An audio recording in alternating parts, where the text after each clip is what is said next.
orang tu aksiden, mati dalam keadaan yang pecah kepala, walaiyazubillah, terlanggar dekat jambatan Pulau Pinang, orang mabuk langgar dia, kita pun hantar gambar, tapi paling kurang kita blur gambar dia tu, menunjukkan kata dia tu teruk. Tak, bubuh gambar original. Ada page mana ke pibuh yang blur tak nampak langsung, nampak darah je, kawan ni pergi cari gambar elok, dekat komen dia pergi bubuh gambar hak clear lah pula.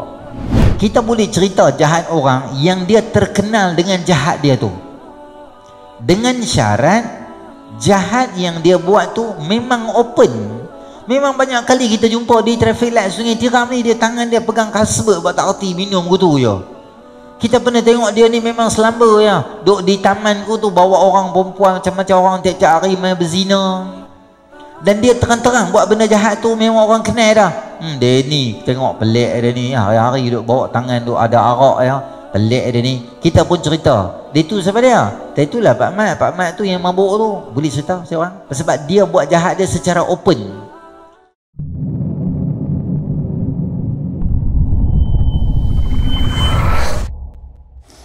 Bismillahirrahmanirrahim. Assalamualaikum warahmatullahi wabarakatuh. Alhamdulillahirabbil alamin. Wassalatu wassalamu ala asyrafil anbiya'i wal mursalin wa ala alihi wa sahbihi ajma'in. Subhanaka la ilma lana illa ma 'allamtana innaka antal alimul hakim. Rabbi shrah li sadri wa yassir li wahlul 'uqdatam min lisani yafqahu qawli, amma ba'd.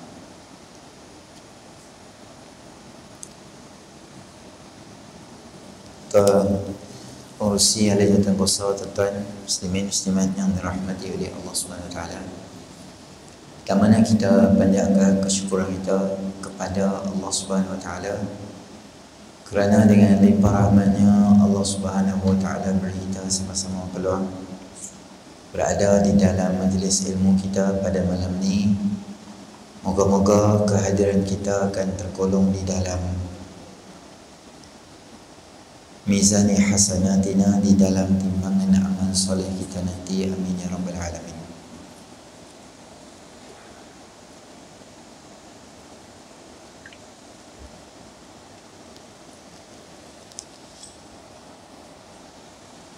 Kata pengarang rahimahullah ta'ala, kita masuk pada muka surat 169 pada masih dalam bahaya lidah berkaitan dengan makna mengumpat. Qala al-musannif rahimahullahu ta'ala wa nafa'ana Allahumma bi'ulumihi fid dharain, amin ya rabbal alamin. Dan makna mengumpat itu ialah engkau menyebutkan manusia dengan apa yang dibencinya jika didengarnya, sama ada engkau sebut sifat kekurangan padanya, atau perkataannya, atau perbuatannya, atau agamanya, atau dunianya, atau kainnya, atau rumahnya, atau binatangnya, atau bangsanya, atau sebagainya. Baik, malam ni kita masuk bab berkaitan dengan mengumpat. Kata ulama, apa makna mengumpat? Zikruka akhaka bima yakrahu. Menyebut berkaitan dengan saudara kamu benda yang apabila dia dengar benda tu dia tak suka. Macam mana kita nak tahu benda tu dia suka tak suka? Kita tengok kita. Kalau orang cerita tu berkaitan dengan cerita pasal kita suka ke tak suka? Orang cerita pasal kita ni tak pandai didik anak, orang cerita ni tak pandai kita tak pandai mentadbir satu-satu urusan, orang duk cerita pasal kita ni tak pandai jaga isteri kita, tak kiralah benda tu bab berkaitan dengan apa sahaja. Kata pengarang, sama ada benda tu kekurangan pada badan dia, kita cerita pasal telinga dia capang ke, kita cerita pasal hidung dia besar sangat ke, kita cerita pasal kekurangan yang ada dekat badan dia ke, bakat dia ke, atau perkataannya, atau perbuatannya, atau agamanya, atau dunianya, atau kainnya, atau badannya, atau bangsa dia. Kita cerita pasal bangsa dia, cerita pasal mak bapak dia, keturunan dia. Kita nak tahu benda tu okey tak okey tu macam mana? Katalah orang cerita benda tu pasal kita. Kita kalau dengar tu kita rasa syok tak? Kita rasa tak syok. Maka begitu juga orang lain. Kata Nabi SAW, la yu'minu ahadukum hatta yuhibba li akhihi ma yuhibbu li nafsihi.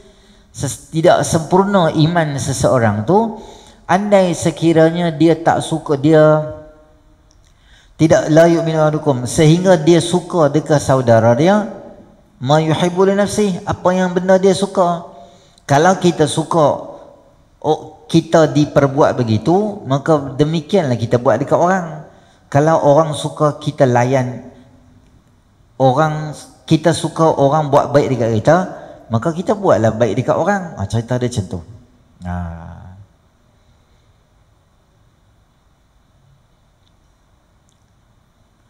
Semua benda kalau sekarang ni cerita-cerita yang orang cerita tu adalah mungkin bukan disebabkan dengan lidah lagi, mungkin disebabkan dengan tangan-tangan kita. Contoh macam mana? Bapak kita naik motor. Masa naik motor, dekat-dekat maghrib, laju sangat bawa motor, accident. Accident, kepala masuk dalam parit. Kain terangkat, nampak bahagian punggung dan aurat dia. Baju semua terselak. Orang pergi tangkap gambar, orang pergi viral. Pakcik ni jatuh dalam parit, kesian kat dia.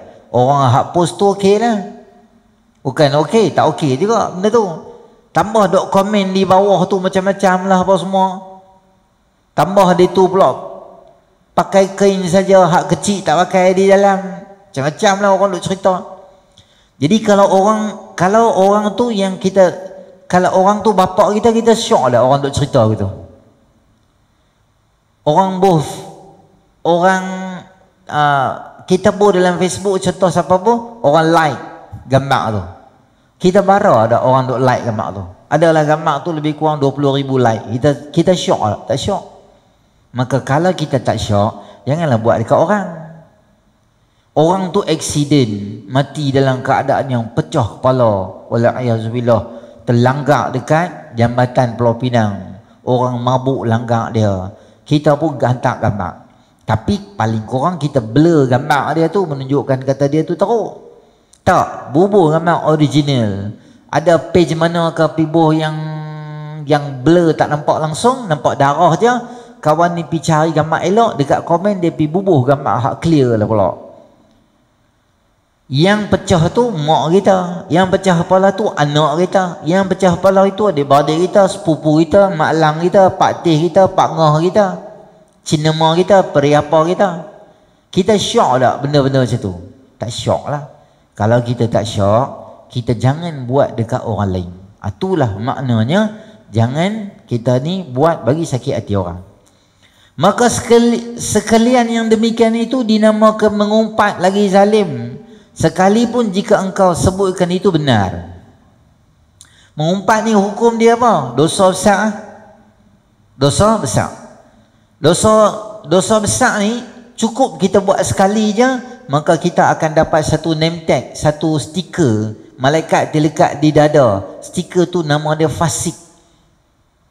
Kalau orang buat dosa kecil secara berterusan, baru dia dapat stiker fasik. Fasik ni apa dia? Afaman kana mu'minan kaman kana fasiqan la yastawun. Adakah orang yang beriman tu sama dengan orang yang fasik? Tidak, mereka tak sama. Orang beriman tak sama orang fasik. Orang fasik selalu buat dosa. Sekali buat dosa besar. Sekali je minum arak, berhenti di kedai serba neka, beli air, tak kira lah, beli air Carlsberg ke apa-apa, minum sekali gitu je, maka hang dalam kategori fasik sebab hang buat dosa besar. Mak dia duk semayang, bapak dia duk semayang duha kat rumah, dia nak isap dadah, dia pergi terajang bapak dia sekali, tergolek bapak dia, dia pergi pau duit kat mak dia, pergi ambil gelang emas. Dia nak keluar lari pada bilik, mak dia tahan, "Hei, jangan ambil." Dia jet muka mak dia sekali. Sekali ya hang jet muka mak, maka hang dalam kategori dosa besar dan kategori fasik. Jet sekali, hang tak payah smackdown pun tak apa dah. Hang dapat dah stiker tu. Jadi mengumpat ni sekali kita buat je, maka dia dikategori sebagai haram dan dosa besar. Dan dosa ni dia satu masalah mengumpat ni macam mana? Dia kena pergi minta maaf dekat orang tu balik, jumpa dia minta maaf balik. Sebab dosa tu melibatkan sesama manusia. Tapi ada sesetengah keadaan dibenarkan kita ni mengumpat. Boleh kita mengumpat. Oi, sedap lagu tu, syok lagu tu, boleh mengumpat orang. Tunggu dulu, ada syarat dia. Bukan semua bantai nak mengumpat orang, tak boleh. Ada ruang dia. Okey. Pada 6 tempat. Yang pertama, menyatakan jahat orang yang menzalimkannya pada qadi dan hakim supaya dihukum oleh qadi atau qadi menzaliminya, maka diadukan kejahatan kepada sultan, pada sultan menghukum kadi tersebut. Kalau kita nak cerita kepada seseorang, kepada qadi, biasanya isteri, suami berkelahi, bergaduh, dia cerita pasal aib suami dia, mengumpat pasal benda tak bagus pasal suami dia. Dia cerita dekat siapa? Saluran yang betul. Cerita kepada mahkamah syariah qadi tu. Dia kata, sebab apa hang mai buat buka kes ni, sebab apa? Sebab sekian-sekian, suami saya tak bagi kat saya makan, suami saya tak buat macam ni, suami saya macam ni, suami saya macam ni.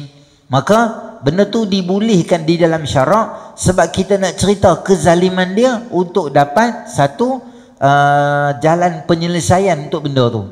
Boleh cerita, tapi cerita dekat orang tertentu lah. Jangan cerita dalam paper, jangan cerita dalam Insta story, jangan cerita dalam IG, jangan cerita dalam Facebook.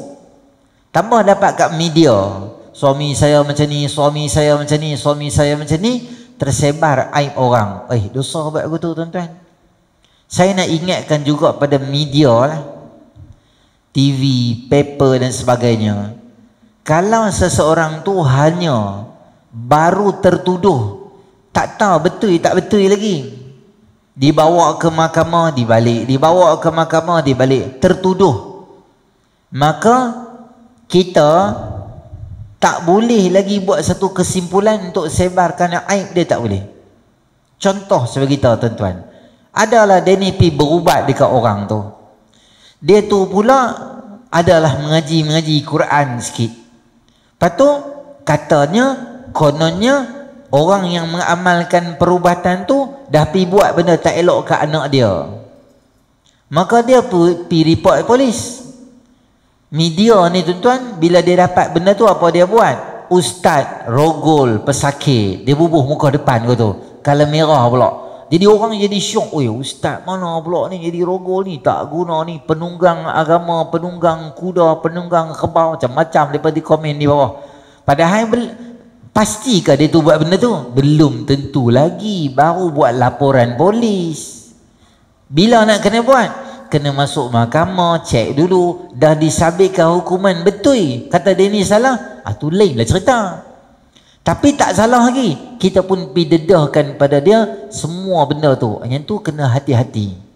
Media dia kena ada juga, kalau boleh TV dan radio ni dia kena ada penasihat syariah juga, supaya dia tak cerita. Kalau dulu ada CD yang tak elok ni, CD lucah, ditangkap dan dirampas daripada peniaga tepi jalan, dia pergi tulis pula. Antara tajuk-tajuk gambar yang dirampas itu adalah dia pergi tulis pula. Kawan baca lah, cantik, dia pergi cari pula. La ilaha illallah. Hanya hamba lah tu. Nabi SAW apabila orang mai tanya, bagi tahu, kata aku ni dah berzina dah wahai Rasulullah SAW. Macam mana aku ni? Nabi tak tanya kat dia kronologi berzina tu di mana, macam mana orang tu buat apa semua. Tu bukan persoalan dia. Nabi SAW bagi penyelesaian macam mana nak buat. Tu cara dia. Jangan kita mensyarahkan benda jahat tu supaya sampai orang semua boleh tahu. Padahal benda tu tak okey pun.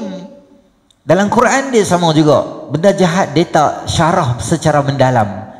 Adik-beradik Nabi Yusuf AS lempak dia masuk dalam telaga. Allah tak cerita lempak tu macam mana, berdiri tepi tolak ke, ataupun ikat tali lepas sikit-sikit anak dia, adik dia ke, atau ikat mata tolak ke, macam mana keadaan yang betul dia tolak Nabi Yusuf masuk dalam telaga buruk di tengah-tengah padang pasir yang sejuk malam dan sebagainya. Macam mana dia buat benda tu? Quran tak cerita benda jahat tu secara detail. Tapi kalau benda baik, Quran hurai secara mendalam supaya orang boleh ambil iktibar. Tu kaedah kita tu. Balik kita kepada cerita kita. Balik boleh cerita dekat qadi, boleh cerita. Saya tuan-tuan sepanjang PKP inilah, lepas-lepas dah aku nak seriat macam sat naik balik, sat naik turun ni, banyak sangat saya dapat SMS, telefon, PM dan sebagainya, DM lah apa semua, cerita pasal rumah tangga. Suami isteri bercerai. Saya lafaz dekat isteri saya macam ni. Saya buat dekat suami saya macam ni. Kakak ipar saya masuk campur, abang ipar saya masuk campur. Kalau hang berani, hang cerailah adik aku. Kakak ni pergi buat pandai pula, pergi masuk dalam rumah tangga orang. Abang dia ni hang sembang banyak kan, hang kalau hang rasa hang kemas, hang cerailah adik aku. Sembang gitu tu, tak masuk mak bapak lagi. Baru ni ada orang telefon saya, dia kata, Ustaz, saya marah sangat dekat isteri saya itu. Kes dia kakak ipar dia ni lah. Kakak ipar dia perangat dia suruh dia cerai. Jumpa di pasar raya, gaduh pi gaduh mai, tak cukup, adik dia cerita satu side dia. Kita tuan-tuan bila dengar main cerita-cerita macam tu, kita kena dengar dua bahagian. Yang dengar satu bahagian dia. Ketika Sayyidina Ali radhiyallahu anhu dan Fatimah radhiyallahu ta'ala anha adalah rumah tangga. Biasalah suami isteri, hang cakap apa sikit, aku merajuk sikit. Ada jadi di dalam rumah tangga Sayyidatina Fatimah. Nabi SAW pergi rumah Fatimah dan Nabi tanya dekat Sayyidatina Fatimah, mana Sayyidina Ali? Kata Sayyidina Ali radhiyallahu anhu, dia kata, Fatimah kata, tak tahulah dia pergi mana, tak tahu, dia keluar kot. Tapi gaya cakap tu nampak macam ada satu yang tak kena di rumah. Macam tak tahulah keluar pergi mana, biar pergi kat dia. Gaya ayat tu macam tu lah. Nabi SAW dia pergi cari Sayyidina Ali.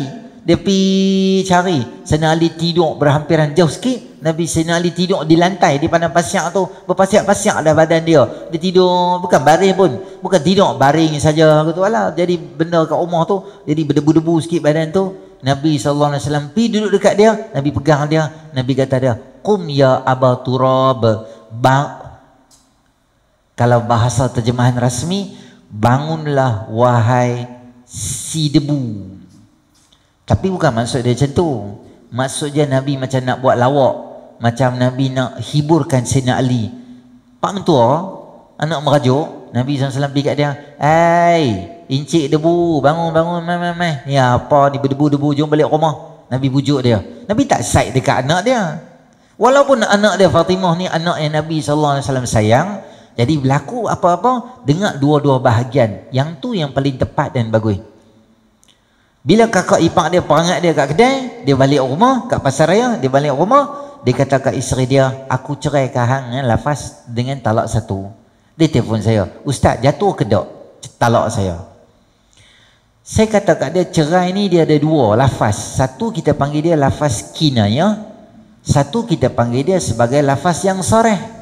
Sarih ni jelas dan nyata, kinayah ni simbolik. Contohnya, dia kata dekat isteri dia, ni hampir balik rumah mak hang lah. Malah aku tengok muka hang. Dia kata kat isteri dia. Benda tu kena tanya kat dia. Ada tak hang masa cakap macam tu ada niat nak cerai? Ataupun hang saja-saja cakap je? Sebab boleh jadi hang pergi balik rumah hang, aku meluat tengok rumah hang sebab aku nak buat renovation dekat rumah. Bilik hang nak pecah, bilik anak-anak nak pecah. Jadi lama baru boleh. Hampir balik rumah mak hang lah. boleh jadi juga, tak mesti cerai. Ataupun dia kata kat isteri dia, hang nak sangat ambil ya. Isteri dia kata kat dia, mailah, kalau berani cerailah, kalau berani cerailah. Lepas 2 hari dia kata kat isteri dia, hang nak ambil ya. Dia kata gitu. Isteri dia menangis, suami dia cerai kat dia. Sat, tanya dulu, nak apa? Nak apa? Kan hang beli oblong tadi atas meja tu, nak suruh aku ambil oblong burger tadi tu ke? Atau apa maksud hang tu? Kena tanya kat dia. Hang nak ambil tu maksud dia memang aku nak cerai kat dia. Okey, baru jatuh. Tapi kalau dia kata dekat isteri dia, aku ceraikan hang, aku talakkan hang, aku lepaskan hang, aku bebaskan hang dan sebagainya, semua perkataan itu dah jelas menunjukkan kata aku nak ceraikan hang tu makna tak berhajat pada niat lagi. Aku cerai hang dengan talak 1. Cerai tu jatuhlah, tak berhajat pada niat, kita tak payah tanya dia dah. Dan dia kata kat saya, ustaz, saya cerai isteri saya tu, masa saya lafaz tu, saya betul-betul marah kat isteri saya. Tu yang saya cakap tu, jatuh dah talak saya. Saya kata cerai masa talak tu jatuh. Cerai tak jatuh ni masa mabuk. Mabuk tu pun bukan hang saja pergi minum arak dadah macam tu, bukan. Mabuk laut. Dia pergi pantai Jerjak, member dia ajak pergi pancing bawah jambatan, dia tak pernah naik, dia pun pening. Pening sampai kat situ, isteri dia ambil dengan kereta, dia kata kat isteri dia, abang cerai begitu. Isteri dia kata, oh abang cerai cik, aku ambil hang penat-penat datang ni. Dia kata tak, abang mabuk laut. Mabuk laut tak apa. Dia pergi kenduri rumah orang, dia makan tapai 1. Tapai tu sedap pula, dia makan lebih kurang 72 bungkus dia makan. Dia macam syok sangat. Maka aku jadi macam bengong gitu. Dia kata kat isteri dia, hai aku cerai hang. Sebab apa? Makan banyak sangat tapai gitu. Jadi macam separuh bengong lah. Tu tak apa sebab itu di luar kawalan. Ataupun mengigau, abang cerai, ain talak 1. Tak boleh. Isteri dia bangun, abang sebab apa abang cerai? Dah abang mengigau ya. Tapi kena betul lah. Hanya yang kata, hanya yang cerai betul, hang betul hang buat mengigau. Tu tak boleh. Cerai sungguh, mengigau sungguh, tak jatuh. Marah, saya kata marah jatuh lah. Memang orang talak bini dia masa marah. Mana ada orang talak isteri dia masa hari anniversary ke-12? Ada. Dia bawa bini dia pergi makan dekat ni, Lexus tu kan, di hotel tu, duduk 2 orang tu, bawa lah package anniversary ke-10, ke-15 lah. Silver 15. Panggil dekat staff hotel semua, suruh buat bintang, bulan apa semua, kebam anniversary lah apa semua. Dia tu main menyanyi, main gitar lah, macam-macam lah package yang hotel tawar kat dia. Oh, dia kata seronok sangat lah abang, selama kita kahwin ni hari lah hari yang paling bahagia sekali. Tu tak bahagia lagi, abang nak bagi hadiah yang lebih istimewa dekat sayang. Sayang cuba tutup mata. Dia ingat, suami dia aku nak bagi pokong ke king kong ke apa tak tahu lah. Mesti sampai mana. Tutup mata cek. Okey, 1, 2, 3. Abang cerai cek, talak 1. Ada suami gitu? Ada. Melainkan dia isap gam. Ataupun syabu. Ataupun heroin. 2 paket. Dia baru sedut. Itu pening. Memang orang lafazkan talak. Memang orang lafazkan talak ketika marah. Tu jatuh tu. Kalau tak jatuh. Jadi banyaklah tuan-tuan berlaku dalam rumah tangga ni. Lepas tu mungkin disebabkan ekonomi tak betul, anak-anak buat perangai, dia jadi duduk di rumah sangat, jadi tak tahu, jadi fight gitu. Boleh tak? Selalu tuan-tuan balik rumah nak tidur tepi isteri kan. Kalau tuan-tuan tak lupa, rajin-rajinlah baca ayat surah Ar-Rum ayat 21. Ayat tu dia tulis dekat kad kahwin. Tahu? Kita tak tengok kad kahwin semua, tengok tak tengok ya. Ada kenduri kat mana? Siapa masak? Menantu orang mana? Lepas tu buang kad. Lepas tu telefon tanya dia, kenduri hang bila? Macam tu perangai kita. Penat orang buat kad. Dia tulis kat situ, wa min ayatihi an khalaqalakum min anfusikum azwajan litaskunu ilaiha wa ja'ala bainakum mawaddatan wa rahmah inna fi dhalika laayatin liqaumin yatafakkarun. Surah Ar-Rum ayat 21. Dan di antara tanda kebesarannya ialah dia menjadikan kamu dan pasangan kamu dan menjadikan di antara kamu adalah mawaddah warahmah, rahmat dan kasih sayang di kalangan kamu. Demikian itu adalah tanda-tanda kebesaran Allah bagi mereka yang mau berfikir. Hari-hari baca sebelum tidur. Kalau ada isteri, hembus kat dia. Gitu. Tapi jangan kuat sangat. Sekali dia kata, "Hai abang duk cuk-cuk ni nak menikah pula apa?" Dia kata, "Nak menikah aku tak cuk, nak menikah aku bawa borang je. Cuk kalau lain. Manalah tahu nak mandrum cek ke apa." Contoh orang perempuan dia macam tu tak? Dia pelik sikit. Sungai Tiram tak apa, ni jenis geng Sungai Nibung. Sungai Tiram bagus. Yang kedua, mengatakan pada orang yang berbuat kejahatan kena menegurnya supaya ia meninggalkan perbuatan maksiat. Kita cerita dekat orang jahat yang orang buat tu supaya orang terpelihara daripada jahat dia. Tapi syarat dia tu adalah jahat yang dia buat tu adalah jahat yang open, bukan jahat yang dia buat secara tersembunyi. Nanti nombor 6 tu kita akan cerita lagi yang panjang lagi. Yang ketiga, sebab ia meminta fatwa kepada mufti seperti katanya pada mufti, si anu itu menzalimi aku. Apa hukumnya? Yang tadi kita cerita dekat orang supaya orang boleh selamat daripada kezaliman dia. Yang kedua, kita cerita kat orang, kita nak tanya hukum. Kalau dia ni buat macam ni macam mana? Tapi dalam nak tanya hukum tu terpaksa cerita benda jahat tu. Boleh tak? Boleh, tak apa, tak ada masalah. Tapi mesti pada orang yang tepat. Jangan buh di Facebook, kawan aku macam ni, apa hukumnya? Netizen akan jawab kat dia. Tu tak betul. Netizen bukan tempat kita buat sebagai bahan rujukan. Netizen ni semua macam-macam raplah tu ada, dia pergi komen macam-macam. Jadi nak minta fatwa, nak minta hukum, pi jumpa ustaz tu. Contohnya, pi cerita, bos tempat kerja saya, dia akan panggil sekretari duduk dalam bilik dia, buat macam ni. Bolehkah buat macam tu? Cerita pasal jahat bos dia. Tapi nak tanya hukum, bolehlah. Sebab jangan pegang mikrofon pi habaq depan semua orang, bos aku macam ni. Tu tak betul begitu. Sebab ia menakutkan orang yang hendak bersahabat dengan orang fasik atau orang zalim, maka dikatakan padanya, engkau jangan sahabat dengan si fulan kan, atau si fasik atau ia zalim, perbuatannya sangat jahat.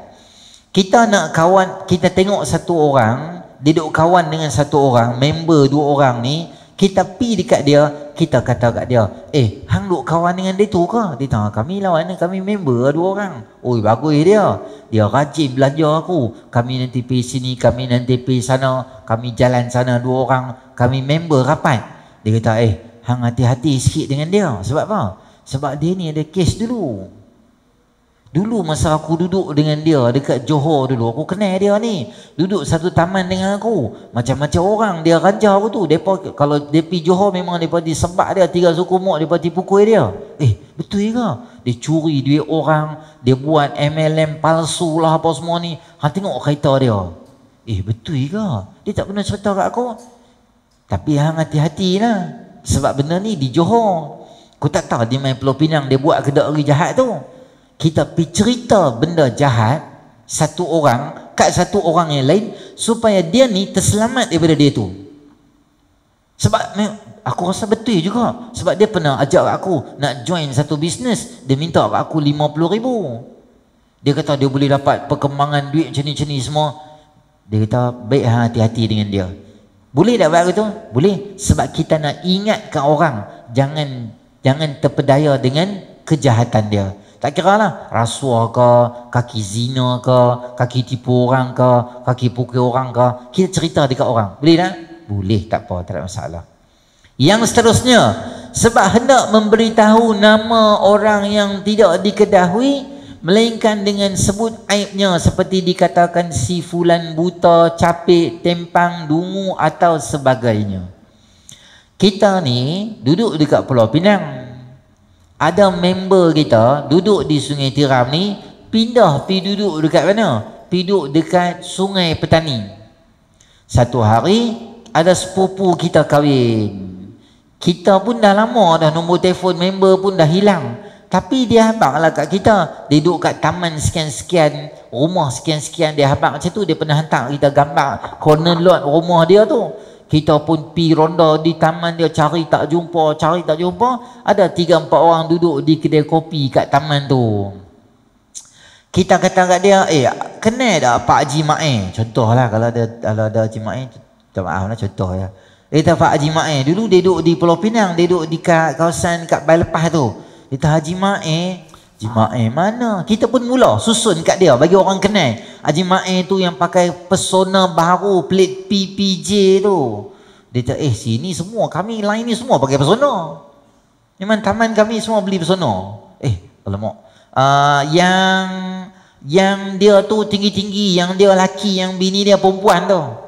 Memanglah bini perempuan, takkan bini pondan cari mampu.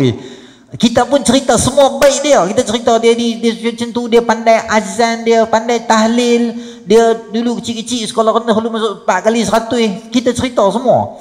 Dia kata tak kenal lah, kami tak tahu.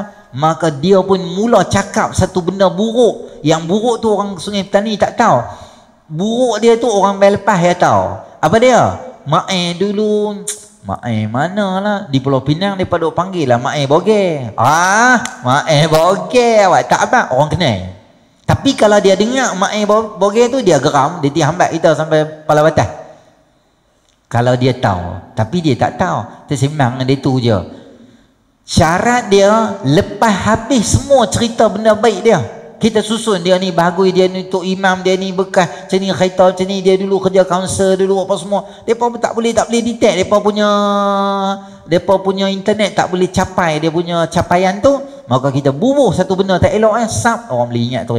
Mae Boge, tak siapa tak kenal. Sebab apa nama Mae Boge dulu? Ada dah dulu cerita dia masa rumah dia banjir dulu. Dulu dia pergi tandas kat luar, cerita 70-an tandas dekat luar belah kampung Bayi Lepas tu banjir apa sekali dengan rumah-rumah hak jamban tu semua ranap habis, kain-kain baju dia semua dia gantung semua ranap tu, tinggal dia saja kain tak ada. Dia tutup depan, dia tutup belakang, lari dalam banjir tu. Orang kata Allah mau Pak Mae mana Pak Mae tu, dia Pak Mae jadi Boge. Start pada 1967 sampai hari ni lekat di orang cerita dia Mae Boge. Tapi dia dengar, dia marah lah.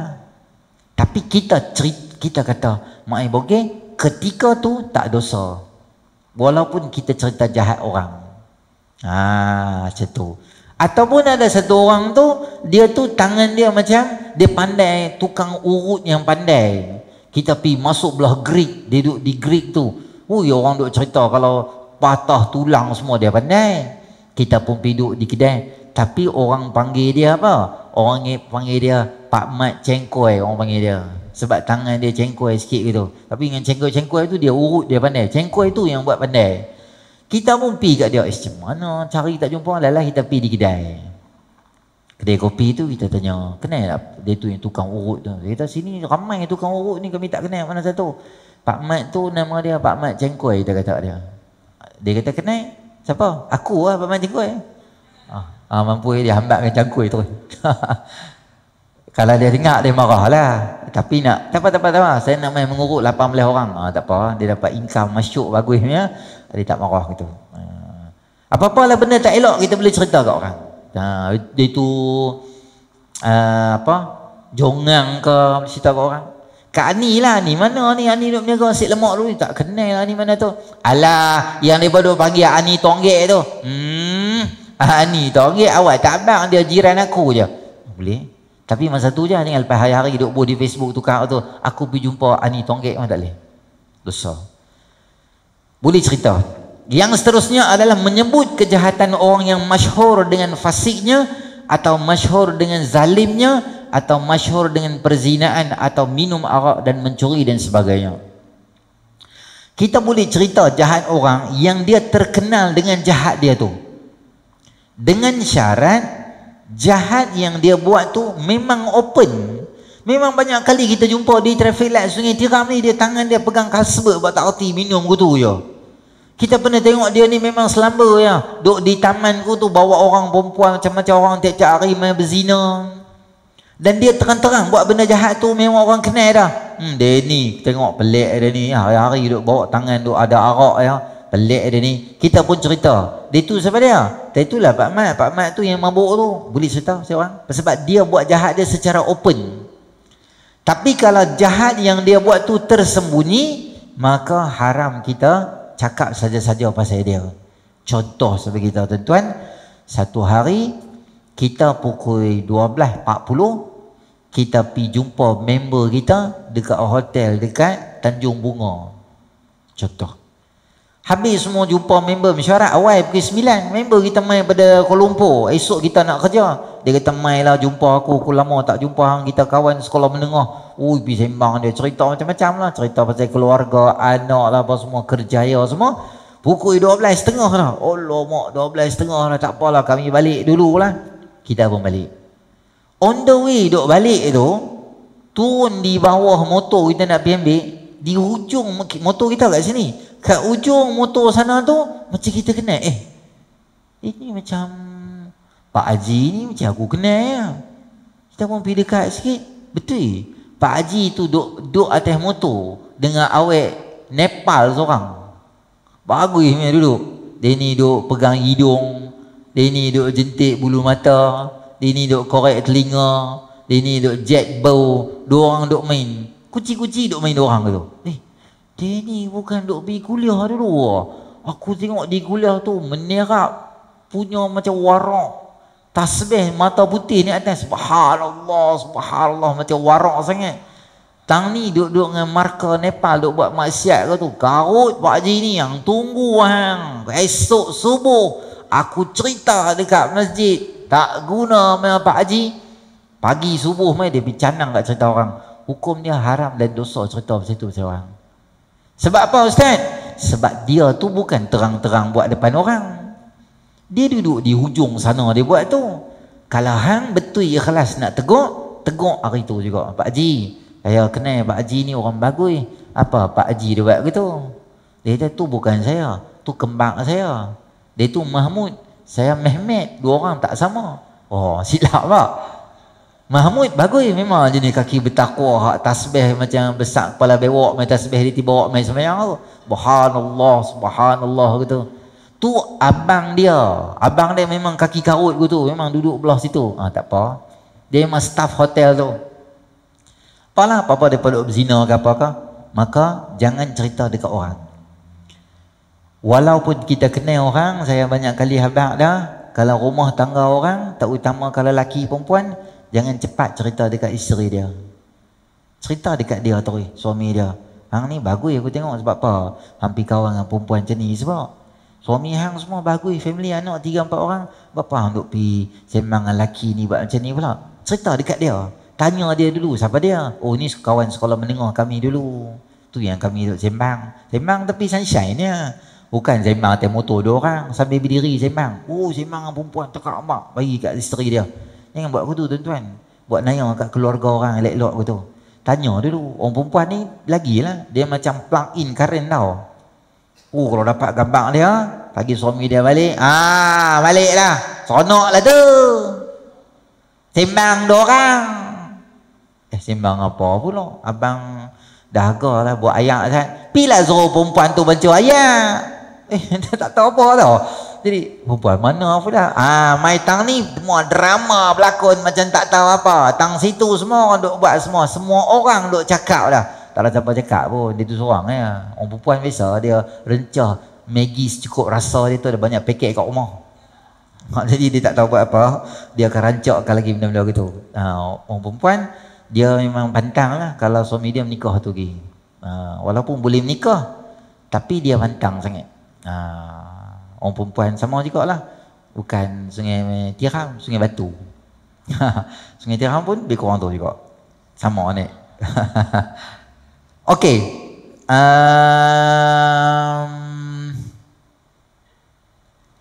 Jadi memanglah benda tu satu kesalahan, tapi kita nak dakwah tu kena ada hikmah jugalah.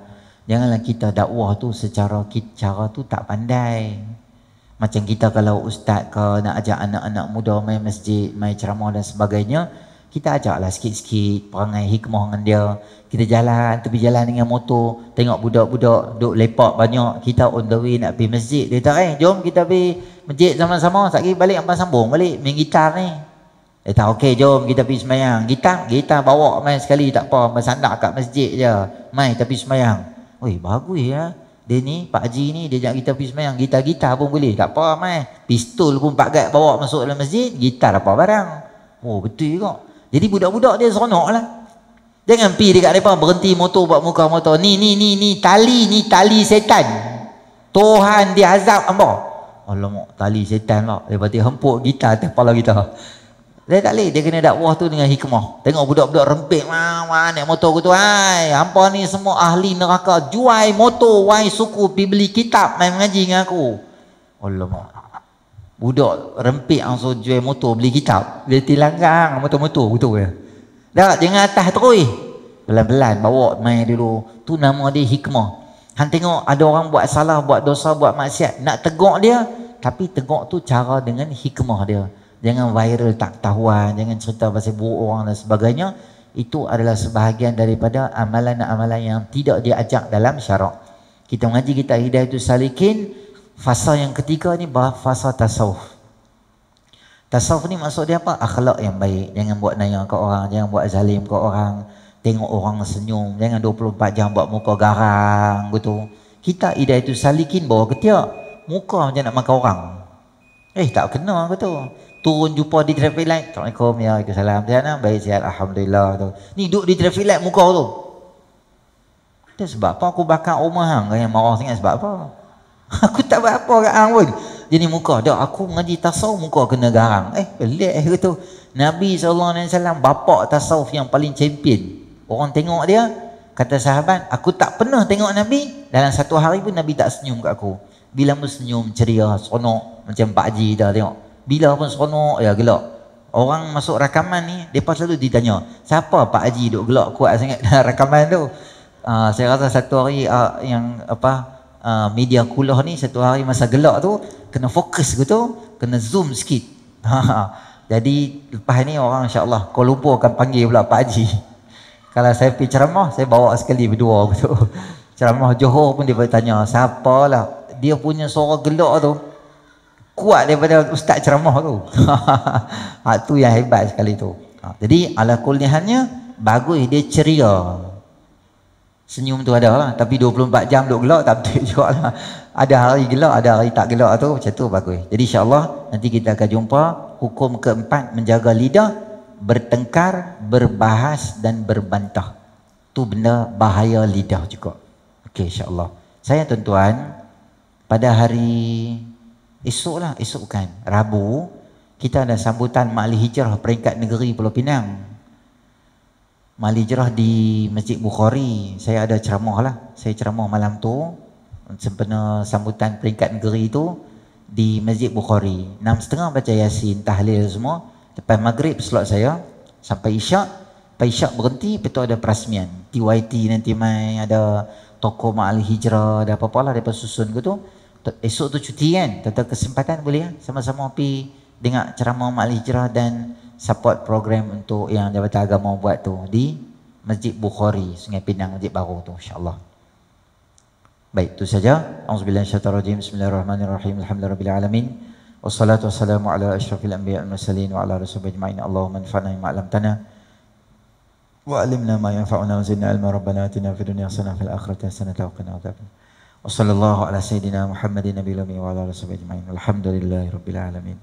Assalamualaikum warahmatullahi wabarakatuh. Subhanakallahumma wa bihamdika asyhadu an la ilaha illa anta astaghfiruka wa atubu ilaik. Wal 'asri innal insana lafi khusr illa allazina amanu wa 'amilus solihati.